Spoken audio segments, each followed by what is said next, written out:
aquela menina, falo menina no sentido positivo, Cássio, da Nova Zelândia lá, não. tava arriscada não se reeleger, cresceu com a crise.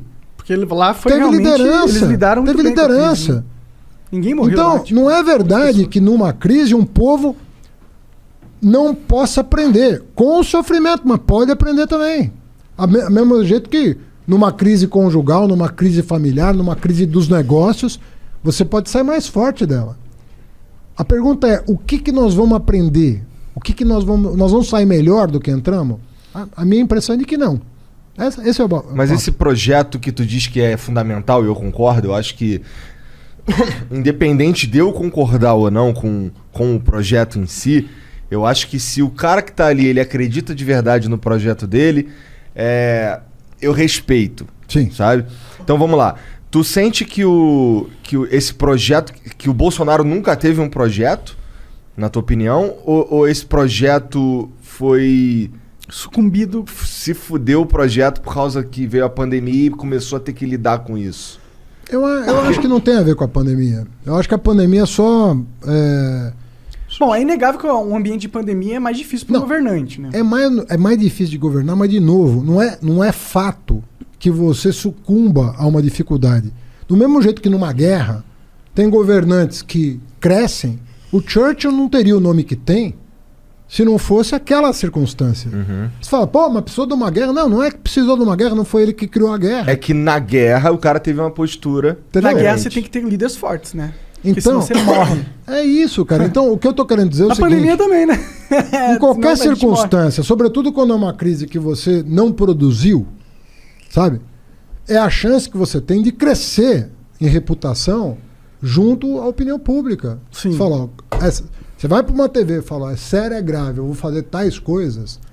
De repente ele poderia ter angariado voto, apoio, até de quem não votou nele. Com certeza. Fala, pô, eu achava esse cara uma Babacão. porcaria, um idiota, né? Mas comprou os vacinas na hora certa, todo mundo vacinado agora. Veio a crise e ele mostrou que tem fibra. Tem seriedade, tem fibra. Né? E a gente viu muitas mulheres e homens no mundo que mostraram capacidade de enfrentar com fibra, com determinação. Pô, isso passa uma segurança e até uma simpatia de quem não votou em você. Você fala, pô, o cara é sério, pô. Eu não votei nele, mas olha aí, ele tá cuidando das pessoas, ele tá olhando pela comunidade, ele tá fazendo a parte dele. Qual é o ganho que nós vamos ter? Eu não vejo isso, cara. Eu falo isso assim... É óbvio que eu torço pro Bolsonaro perder a eleição. Agora, eu preferia não estar torcendo como eu estou. Eu preferia estar querendo disputar projeto com ele e não lamentando todo dia abrir o jornal e ver as maiores barbaridades acontecendo. Mas aí você falou algo interessante. Que aí você pode discordar e concordar comigo. O que você tem achado do papel da mídia nessa pandemia? Porque uma coisa eu entendo que a pandemia é algo sério. Mas eu entendo também que tragédia vende. Né? Pô, cai um avião, os caras ficam uma semana fazendo a cobertura completa do avião. O que a gente vai ganhar como sociedade sabendo como foi o desfecho do avião? Pouca coisa. Mas a mídia, ela foca nisso, porque sabe que vende, sabe que gera clique. Sim. Você acha que não está acontecendo a mesma coisa na pandemia? Você acha que a mídia ela se perdeu um pouco? Ela está usando a pandemia como ferramenta política?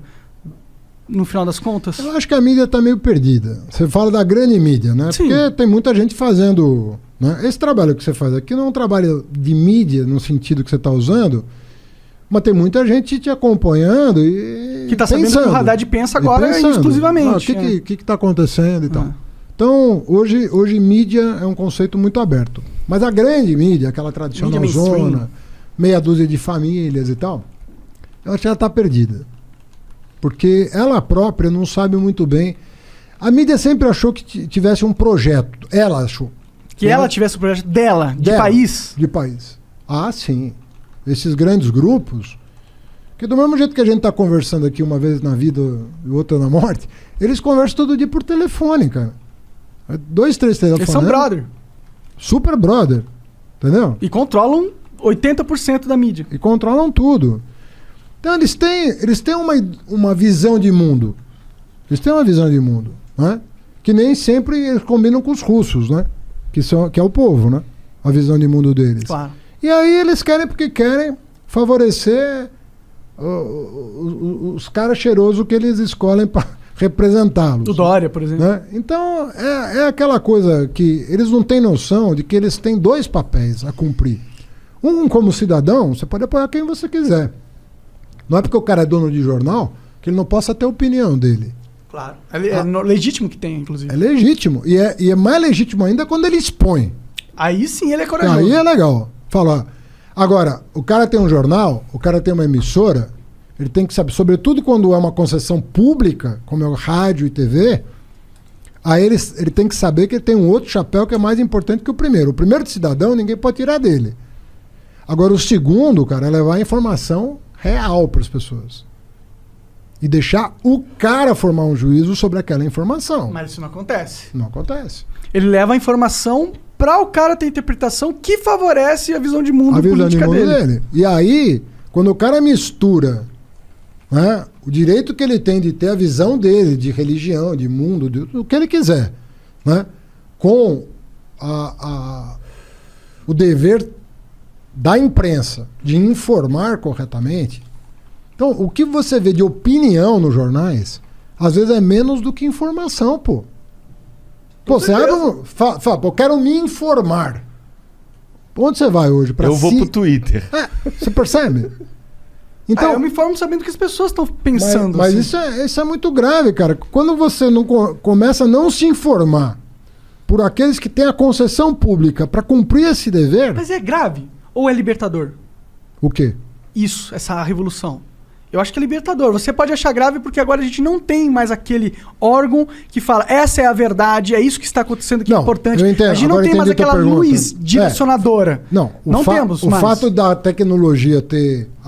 Ela é disruptiva, a tecnologia atual. Ela provocou uma hecatombe. Eu não preciso mais esperar tu ir na Globo, na SBT ou na Record dar uma entrevista. Pô, chamar você aqui pra conversar. Eu sou um gordo ter tudo, outro gordo ter tudo. A gente não tem nada. Tudo é você. Tá bom, você é só gordo.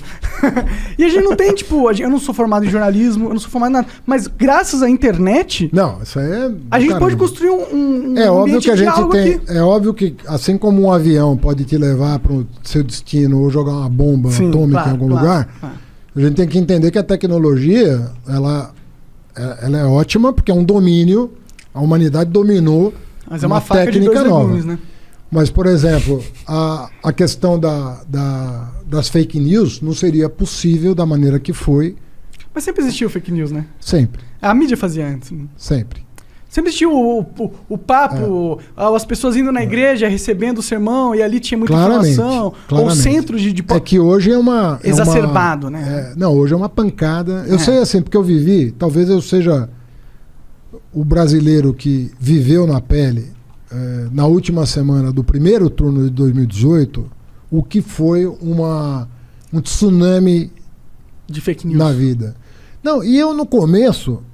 Eu tô te falando sério, cara. Isso aqui é uma loucura que eu vou te falar. As primeiras mensagens que eu recebia, eu achava que era alguém fazendo piada. Por aquela foto da mamadeira. Eu falei, quem foi o maluco que fez isso? Eu achava que era uma piada de alguém. Que foto da mamadeira? Mamadeira de piroca. A mamadeira com aquela... Uma mamadeira que a ponta era uma rola. E ele dava pra criança, é isso? Não, ele dizia que eu ia dar.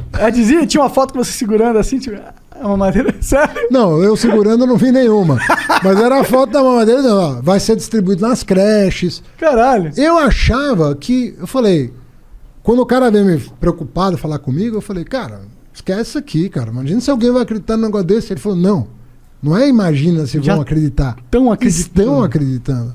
A gente fez quali ontem e as pessoas estão achando isso. Eu falava, cara, não é possível. E aí, assim, se fosse só essa, nós contamos 82 disparos em massa numa semana com coisas tão loucas quanto essa.